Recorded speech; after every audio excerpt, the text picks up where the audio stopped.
भारत के इतिहास में कई योद्धा हुए, लेकिन कुछ नाम ऐसे हैं जो सिर्फ राजा नहीं, एक युग बन जाते हैं। आज हम बात कर रहे हैं उस महान व्यक्तित्व की, जिसने स्वराज्य का सपना देखा और उसे सच भी कर दिखाया।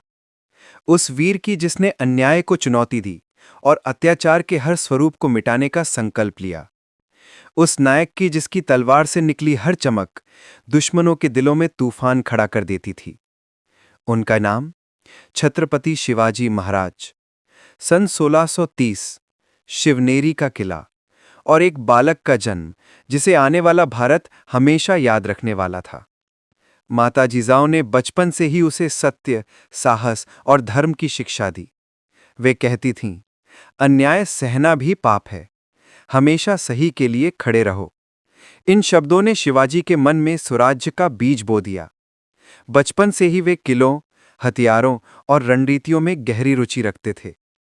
अपने मित्रों के साथ पहाड़ियों पर खेलते खेलते उन्होंने युद्ध कला की समझ विकसित कर ली। लेकिन असली सीख उन्हें मिली जनता से, उनकी तकलीफों से, उनकी पीड़ा से। शिवाजी समझ गए थे कि भारत को एक ऐसे नायक की जरूरत है जो लोगों को अत्याचार से मुक्त करे। धीरे धीरे उनकी टुकड़ी बढ़ने लगी।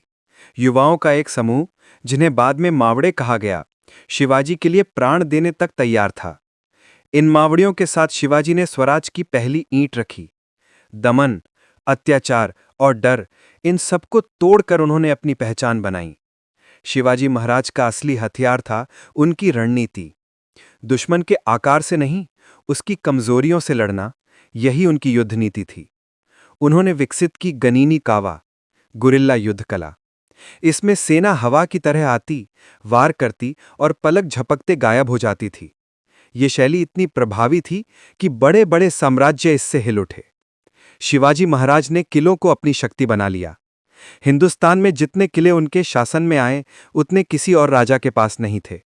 वे कहते थे, जो किला जीतता है वो युद्ध का असली मालिक होता है।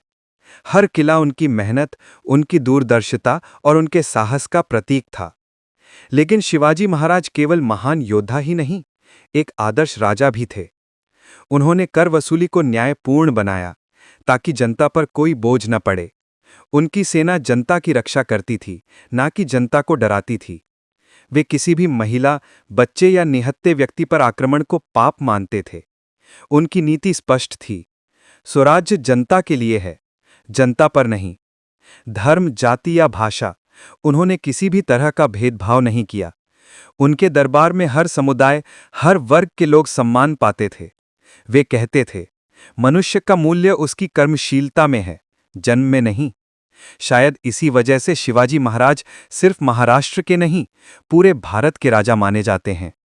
लेकिन उनका सफर आसान नहीं था। उन्हें हर कदम पर दुश्मनों का सामना करना पड़ा। कई बार उन्हें धोखा मिला, कई बार कठिनाइयां आईं, लेकिन वे कभी टूटे नहीं।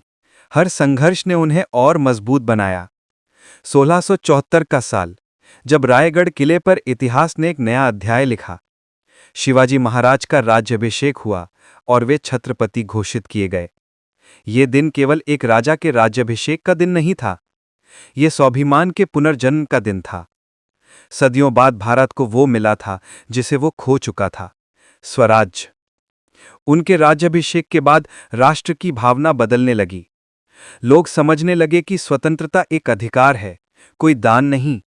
शिवाजी महाराज का संदेश स्पष्ट था, स्वराज्य हाच जन्मसिद्ध अधिकार आहे, ते आम्ही मिळवणारच। और उन्होंने इसे सच साबित किया। अपनी अंतिम सांस तक शिवाजी महाराज ने जनता, संस्कृति और राष्ट्र की रक्षा को ही अपना धर्म माना। उनके जाने के बाद युद्ध जरूर रुके, लेकिन उनके विचार, उनकी प्रेरणा, उनकी छवि आज भी अमर है। उन्होंने हमें सिखाया कि अत्याचार कितना भी बड़ा हो, सही रास्ता हमेशा जीतता है। उन्होंने सिखाया कि नेतृत्व तलवार से नहीं, आदर्शों से होता है। उन्होंने सिखाया कि राष्ट्र की शक्ति उसके लोगों में होती है। और सबसे महत्वपूर्ण, उन्होंने हमें सिखाया कि स्वराज्य कभी भी युद्ध से नहीं हारता, हारता है तो केवल मन की कमजोरी से। आज भी जब हम शिवाजी महाराज का नाम लेते हैं, हमारी रगों में जोश दौड़ने लगता है। उनका जीवन हमें प्रेरित करता है कि हम साहस से जिएं, धर्म के लिए खड़े हों और न्याय का साथ दें। छत्रपति शिवाजी महाराज, एक नाम नहीं, एक शक्ति, एक राजा नहीं, एक युग, एक इतिहास नहीं, एक प्रेरणा, और ये प्रेरणा हमेशा अमर रहेगी।